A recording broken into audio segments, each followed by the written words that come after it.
That's L-I-S-A, Lisa. Merry Christmas! Yay! And look at all these ornaments. Wow, this is like the Jungle Book. Let's have a look over here. Have a look. The Jungle Book. That's such a fun story. Wow. Wow, can you see any books? Oh, yes, there it is.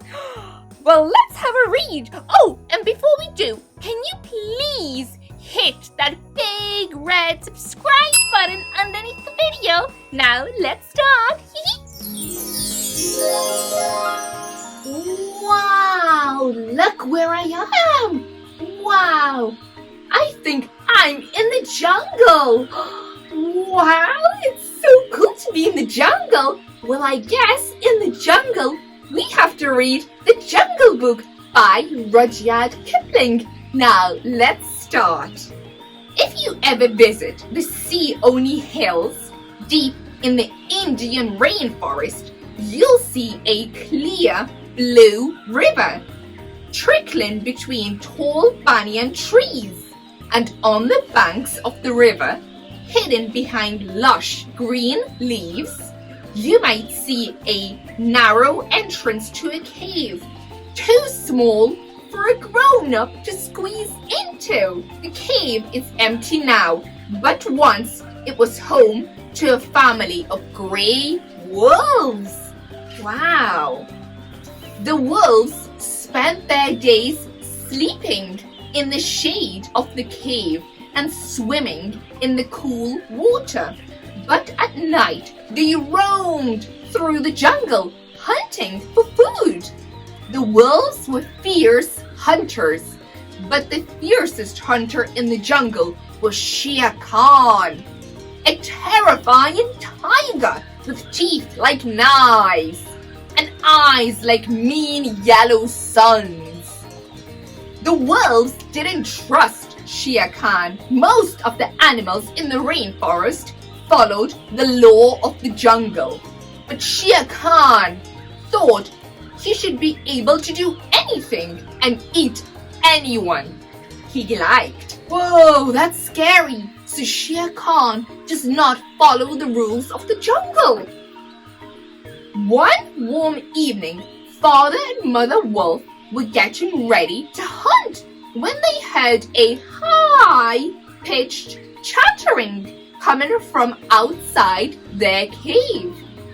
That sounds like a baby bear, said Mother Wolf. No, it must be some sort of ape, said Father Wolf.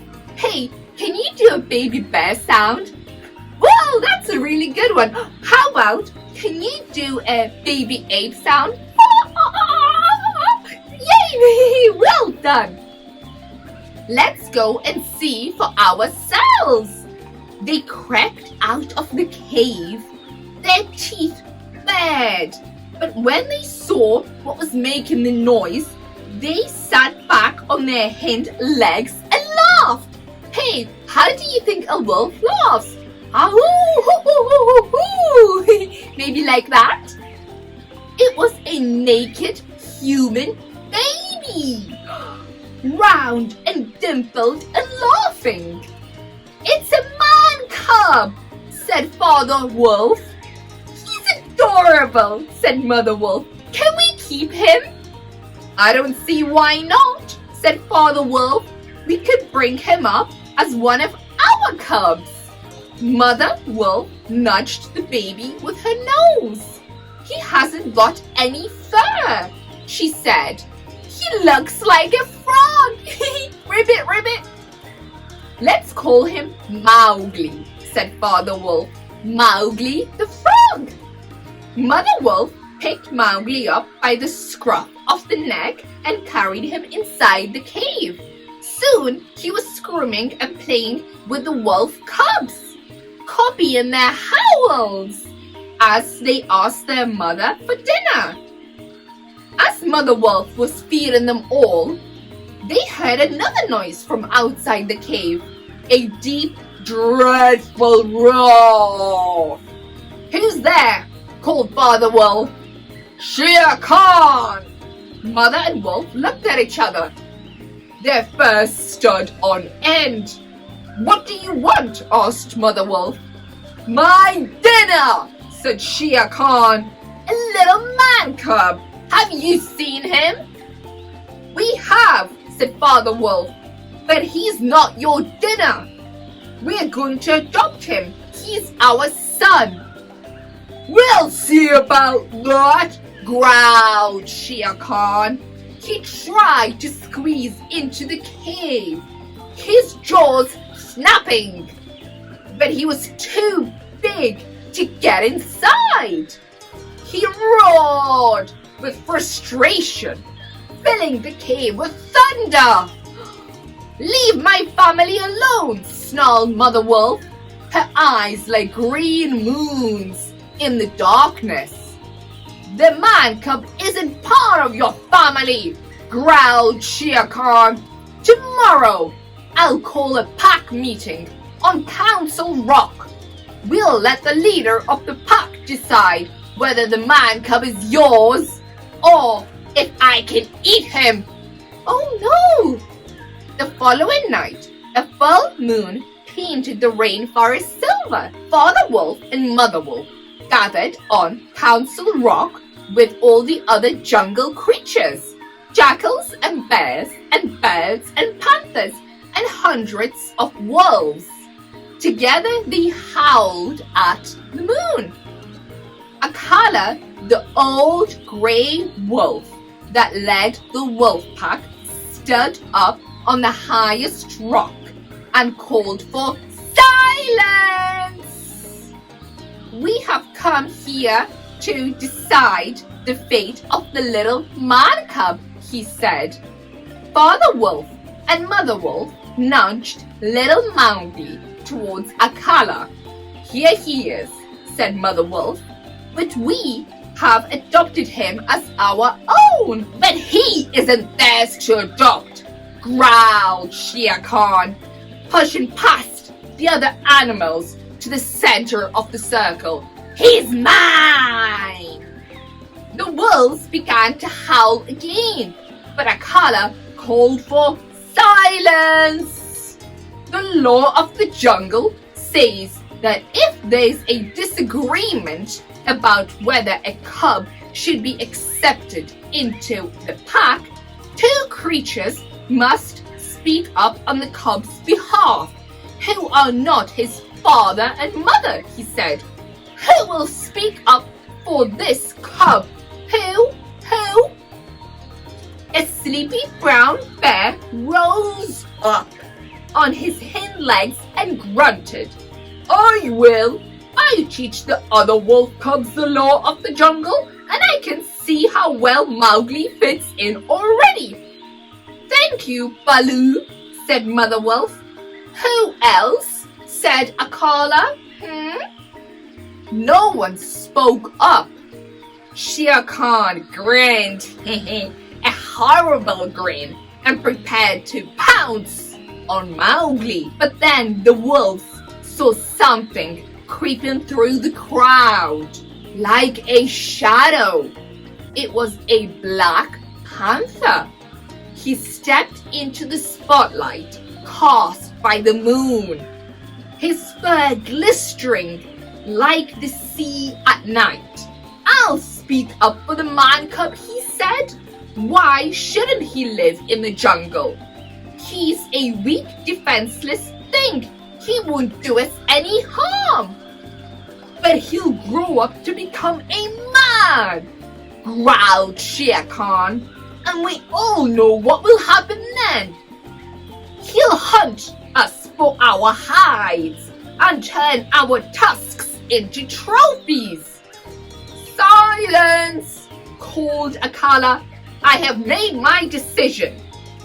Mowgli may stay in the jungle while he's still a child.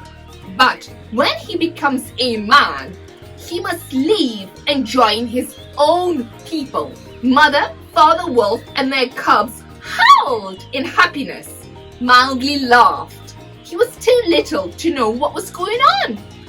This isn't over, snarled Shere Khan, slinking away into the darkness. I'll wait until he's bigger and meatier, and then I'll eat him. Ooh, so scary. Let's see what happens next. But the wolves were too busy celebrating to pay any attention to him. 10 whole years passed, and Mowgli grew from a baby to a boy. He learned to hunt with his brother and sister wolves, and Mother and Father Wolf taught him what everything in the jungle meant. Every rustle in the grass, every breath of warm night air, every owl's call. When Mowgli was hot, he swam in the forest pools, and when he was hungry, he ate honey from the hives in the trees, the way Baloo the bear had taught him. When he was bored, he climbed the tree with Bagheera the panther. By the time he was 11 years old, he could swing through the branches like an ape. Sometimes he saw Shere Khan prowling through the trees, but he stayed away, as his parents had warned him to do so. And Shere Khan didn't dare attack him. He was too scared of Akala, the leader of the wolf pack. But as Mowgli grew stronger, Akala grew weaker. One night, while Mowgli was out hunting with his mother and father, Bagheera heard Shere Khan muttering to a group of angry young wolves. I'll help you overthrow Akala, so one of you could be the leader instead. But in return, I want my meat. I want Mowgli. We'll attack Akala tomorrow. At the pack meeting, they growled, and you'll get your reward. Bagheera slid into the shadows before the wolves could notice him. He had to warn Mowgli. He crawled through the jungle until he found him, high up in a peepal tree. The time has come for you to leave the forest, Bagheera told him. I'm not a man yet, cried Mowgli. You will be soon, and it's not safe for you to stay here anymore. You have to go and live on the plowed fields with the other humans. Mowgli climbed down from the tree and hugged his old friend. I'll go if I have to, he said, but first I'm going to get my revenge on Shere Khan. That night, when the chatter of crickets filled the air, Mowgli left the forest. Keeping low, he ran to the plowed fields where the humans lived. A fire was blazing in a clearing outside their houses. Mowgli picked up the biggest branch he could find and plunged it into the fire. Carrying the flame torch high above his head, he marched towards Council Rock. Do you remember? That's where Akala has his meeting. When the animals saw Mowgli's torch, they cowered, terrified. Nothing scared them more than fire. They were so afraid of it, they didn't dare call it by its proper name. He has the red flower, cried a jackal. I told you he couldn't be trusted, roared Shere Khan. Give him to me! Never! Howled Akala. The young wolves began to snap and snarl, but Mowgli thrust the fire at them, and they shrank back. Leave Akala alone, said Mowgli. I will leave on my own accord. I'm a man now. I belong with the humans. He turned to Shere Khan. If you come anywhere near my friends and family, I will hunt you down. Get out of the jungle. Mowgli threatened Shere Khan with a burning branch. The tiger yelped like a frightened kitten and scurried away through the forest, his tail between his legs. The other animals ran away too, afraid of the furious flames. Soon, the only creatures left in the circle were Baloo, Bagheera, and Mowgli's wolf family. Mowgli was overcome by a strange pain. Deep inside himself, tears began to fall down his face. "What is this?" he asked Bagheera, whipping them away. "Am I dying?" He had been so happy in the jungle, he had never cried before. "No, they're just tears. They're proof that you're human." "Let them fall." So Mowgli sat and cried as though his heart would break. When the sun began to rise above the trees, Mowgli hugged his friends and family goodbye. "You won't forget me?" "Never," said Father Wolf. "Come to the foot of the hill by day, and we'll talk to you, and we'll come into the fields and play with you at night." Morning had come. Mowgli couldn't stay any longer. He went down the hillside alone, towards the fields, to meet the wildest creatures of all. And who do you think those are? Humans. You are right. You and me. Hehe. The end. Wow, well, I really love the story about Mowgli in the jungle. And I loved all the animals who have their own laws and rules, just like us. And it's important that we follow them all to live happily together. Now let's get back to the decorations. Mowgli is so cool. I loved his story. Let me put the book back. Now I can't wait to read another story with you, and it's going to be so fun. But before we do, can you please subscribe? That's a big red button, and give Lisa a thumbs up. Now, Merry Christmas from Lisa World. That's Lisa. Lisa, Merry Christmas!